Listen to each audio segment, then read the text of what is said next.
हाय, मैं हूँ रोज upstate New York से। प्लीज लाइक और सब्सक्राइब करें। मुझे मेरे दादा ने पाला, जो दुनिया के सबसे कूल इंसान थे। वो पास के प्लानिटेरियम में काम करते थे और अक्सर स्कूल के बाद मैं भी वहाँ जाती। वो तारा देख रही हो? जानती हो वो एक तारा नहीं, एक प्लैनेट है। एक प्लैनेट? कितना शाइनी है। वाओ! बचपन से ही मुझे बड़ा शौक था प्लैनेट, स्टार्स और स्पेस का। दादाजी और मैं अक्सर टेलीस्कोप से तारों को देखते थे। कितना मजा आता था। 17 साल की उम्र तक मैं अपनी क्लास में सबसे होशियार थी और 1 साल पहले ही ग्रेजुएट करने वाली थी। एक बार जब मैं स्कूल से वापस आई तो देखा दादाजी कुछ कंस्ट्रक्शन वर्कर्स से बात कर रहे हैं और वो बहुत गुस्से में थे। क्या हो रहा है? ये लोग इस प्लानिटेरियम को तोड़ के यहाँ पर एक मॉल बनाना चाहते हैं। नहीं, मेरे होते ये नहीं हो सकता। ये जगह मेरे दिल के बहुत करीब है। बचपन की मेरी सबसे अच्छी यादें इसी जगह के बारे में है। तभी मैंने देखा एक बुलडोजर बिल्डिंग की तरफ जा रहा है तो मैं बीच में खड़ी पेड़ के ऊपर चढ़कर बैठ गई और लोग तेज तेज चिल्लाने लगे मशीन को रोकने के लिए। अरे रुको, ऊपर एक पागल लड़की चढ़ी है। रोज, ये क्या कर रही हो तुम? नीचे उतरो वहाँ से। नहीं, अगर वो इस पेड़ को तोड़ना चाहते हैं तो उन्हें मुझे भी इस पर से गिराना होगा। एक वर्कर ने अपने बॉस को कॉल किया और ठीक आधे घंटे बाद वहाँ एक हेलीकॉप्टर लैंड हुआ। काले सूट पहने ढेर सारे आदमी उतरे। उनके बीच था एक हैंडसम सा लड़का जो मेरी उम्र का ही लग रहा था।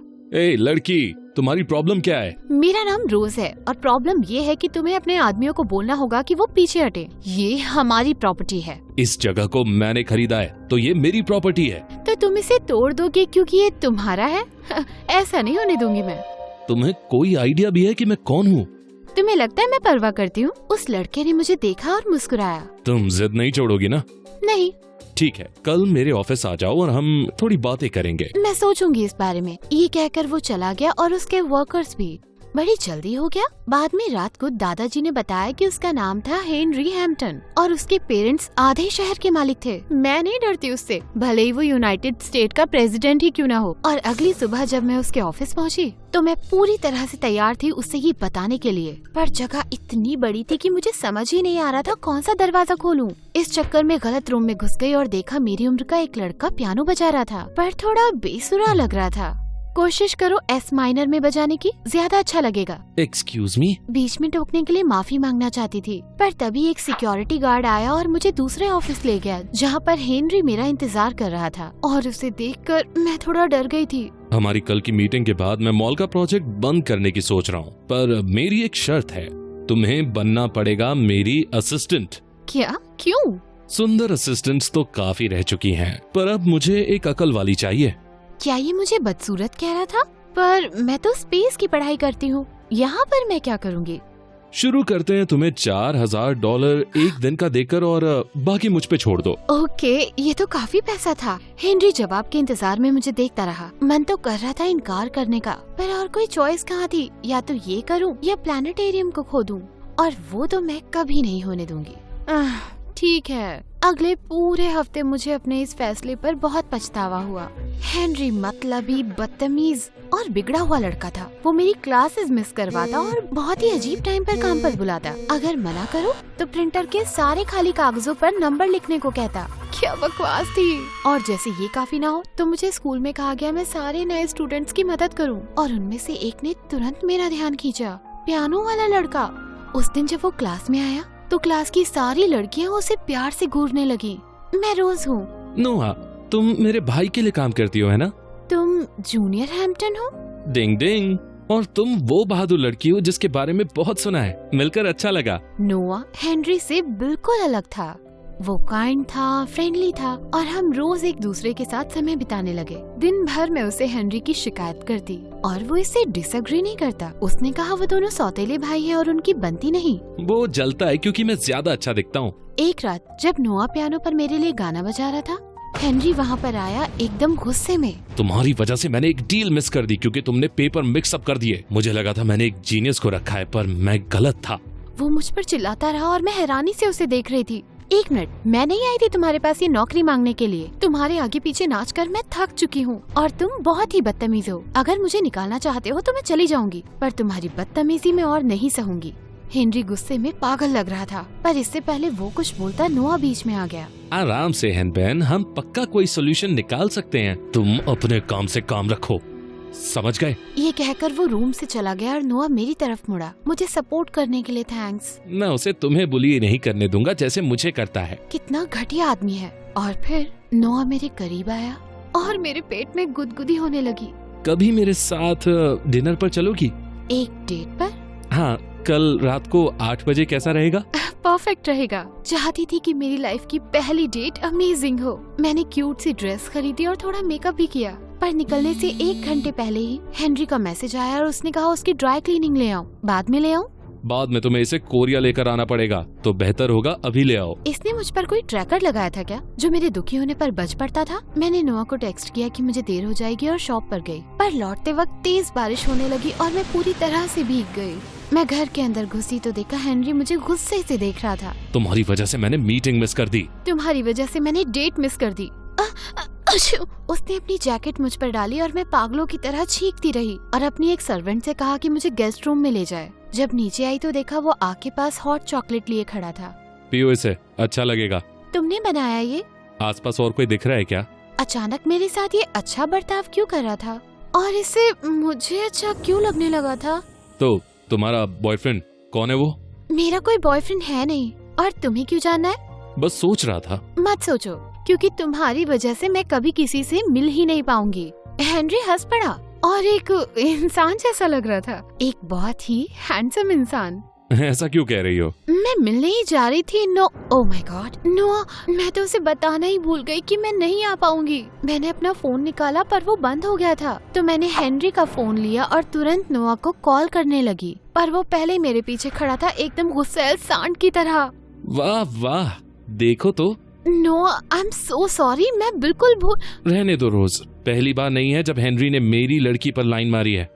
हेनरी ने मुझे हैरानी से देखा। ये था तुम्हारा डेट? ओह, जानकर दुख हुआ। इससे पहले मैं कुछ कहती, नोआ ने पास की टेबल पर रखा वेज उठाया और सीधा हेनरी की तरफ फेंका। 2 इंच से बच गया वो। ये करने की क्या जरूरत थी नोआ? अपना निशाना ठीक करो छोटे बच्चे। नोआ बिना कुछ कहे वहाँ से चला गया। जब मैंने हेनरी की तरफ देखा तो वो मुस्कुरा रहा था। तुम कितने बदतमीज हो। हेनरी से गुस्सा होकर मैं वहाँ से चली गई। अगले कई दिनों तक मैंने नोआ से बात करने की कोशिश की, पर वो मुझे इग्नोर कर रहा था। एक दिन मुझे टीचर ने बताया कि मुझे चुना गया था स्कूल को एनुअल क्विज कंपटीशन में रिप्रेजेंट करने के लिए, तो मैं बिजी हो गई इसकी तैयारी में। एक रात काम पूरा करने के बाद मैं हेनरी के ऑफिस में पढ़ाई कर रही थी कि वहाँ मेरी आंख लग गई और उठी तो देखा दादाजी ने मुझे 30 बार कॉल किया हुआ था। मैं तेजी से हॉल की तरफ भागी और भागते भागते सीधा हेनरी से जा टकराई। तुम अब तक यहाँ? अब मैं बस जा ही रही थी। अभी देर हो गई है, मैं घर छोड़ देता हूँ। कपड़े नहीं बदलोगे? बदलना चाहिए। मैं शर्माई और हम उसकी कार की तरफ बढ़े। हम पीछे की सीट पर बैठे और कुछ ही देर में मेरी आंख लग गई। आंख खोली तो हेनरी मेरा गाल सहला रहा था, बालों की लटों को पीछे करते हुए। उसकी आंखें परफेक्ट कॉम्बिनेशन थी, नीले और हरे रंग का। सॉरी। कोई बात नहीं, तुम्हारे खर्राटे अच्छे लगे। मैं खर्राटे नहीं लेती, शायद बहुत थक गई हूँ मैं। तुम बहुत मेहनत करती हो, कल छुट्टी ले लेना। तुम ऐसा क्यों करते हो? क्या? एक पल अच्छा बर्ताव करते हो और दूसरे ही पल एकदम गधों जैसा। हेनरी ने सीधा शीशे की तरफ देखा और फिर एकदम सीरियसली मेरी तरफ मुड़ा। शायद मैं ऐसा ही हूँ, एक बोरिंग गधा, पर तुम बिल्कुल वैसी नहीं हो जैसा मैंने सोचा था। वो आगे झुका और मुझे लगा शायद वो किस करने वाला है। मेरी सांसें रुकी गई थी, पर उसने मेरे पास में पड़ी बोतल उठाई। पक्का उसने जानबूझकर किया है। जब मैं घर वापस आई तो मेरा दिल तेजी से धड़क रहा था। ये बहुत गलत था, पर ये इतना सही क्यों लग रहा था? एक हफ्ते बाद स्कूल में मैं लाइब्रेरी में कुछ लास्ट मिनट प्रेपरेशन कर रही थी, जब मैं एक अनोइंग से क्वेश्चन पर अटक गई। मेरा ध्यान पता नहीं कहाँ पर था। ये सॉल्व कर सकता हूँ मैं 15 सेकंड के अंदर। नोआ की आवाज सुनकर मैं लगभग चीख ही पड़ी थी, पर उसे देखकर थोड़ी चिढ़ भी गई। अब करना चाहते हो मुझसे बात? मुझे दो ये।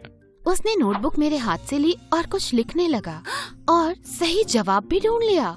कैसे? मैं फैमिली का कम फेमस जीनियस हूँ। मुझे उस दिन के लिए प्लीज माफ कर दो नोआ। अरे कोई बात नहीं, स्कूल के बाद आइसक्रीम खाने चलते हैं और कुछ बात करेंगे। ठीक है, मुझे अच्छा लगेगा। नोआ ने कहा कि वो क्विज में हेल्प करेगा और मैं मान गई।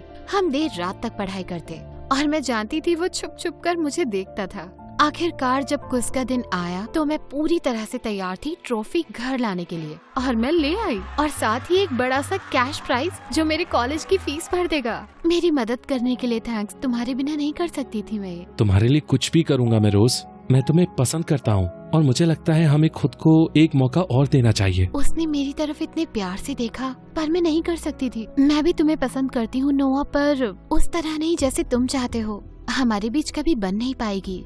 हेनरी की वजह से? उसमें तुम्हें दिखता क्या है? नोआ की बातों से मुझे एहसास हुआ कि मैं किस चीज से छुप रही थी, पर उसे मानने से डरती थी।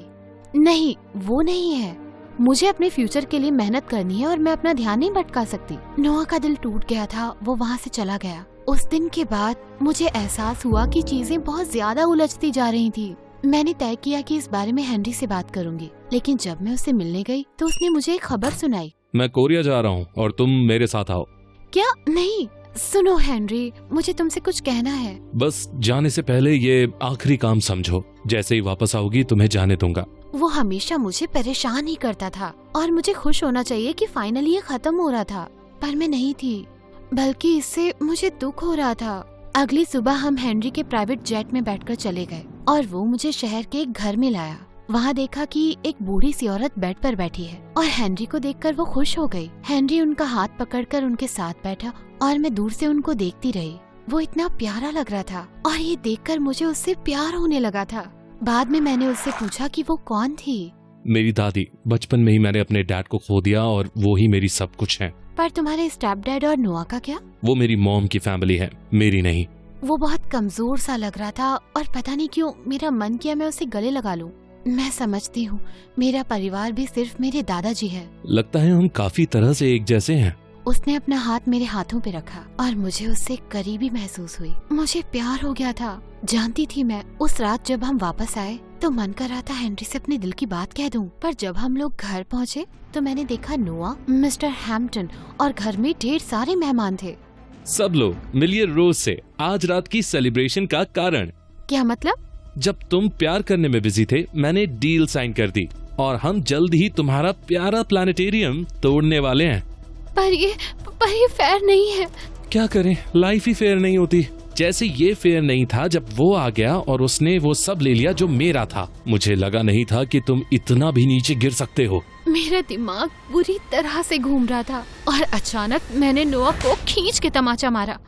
तुम एक बहुत ही घटिया आदमी हो। मुझे शर्म है कि मैंने कभी तुम्हें अपना दोस्त माना। ये कहकर मैं वहाँ से तुरंत निकल गई, पर मेरे पास रोने का समय नहीं था। दादाजी, मैंने और काफी लोगों ने मिलकर पैसा इकट्ठा किया ताकि एक वकील हायर कर सके इसे रोकने के लिए। कुछ हफ्तों बाद दादाजी मेरे पास आए एक शॉकिंग न्यूज लेकर। मुझे अभी खबर आई है कि हैम्पटन्स ने हमें प्लानिटेरियम वापस देने का फैसला किया है और साथ ही वो देंगे $1 मिलियन भी। क्या? ये तो अमेजिंग है, पर कैसे? उन्होंने मुझे एक एनोनिमस लेटर दिया जिसमें पूरी डिटेल लिखी थी कि क्या क्या हुआ है और कैसे नोआ ने चालाकी से ये सब कर दिया था। हैंडराइटिंग देखकर मैं समझ गई कि ये लेटर किसने लिखा है। हेनरी। मैंने उसके ऑफिस में कॉल किया तो उसके असिस्टेंट ने बताया कि वो 1 हफ्ते पहले कोरिया चला गया है। मैंने उसे खो दिया था। उस रात मुझे दुखी देखकर जब दादाजी मेरे पास आए तो मैंने उन्हें सब कुछ बता दिया। जाओ अपने दिल की बात उसे कहो। उन्हें गले लगाकर मैं एयरपोर्ट चली गई। मैं हेनरी की दादी के घर पहुंची और देखा वो बाहर एक बेंच पर बैठा था। ये व्यू तुम्हारे फैंसी ऑफिस के व्यू से बहुत अच्छा है। रोज, तुम यहाँ क्या कर रही हो? तुम्हारा लेटर मिला, बस कहने आई थी थैंक यू। तुम इतनी दूर आई बस थैंक यू कहने के लिए? ये तो बेवकूफी थी। रुको, तुम अजीब हो, जिद्दी हो और एक नंबर के बदतमीज। तुम मेरी बेइज्जती कर रही हो क्या? नहीं इडियट, मैं कह रही हूँ कि I love you. I love you to.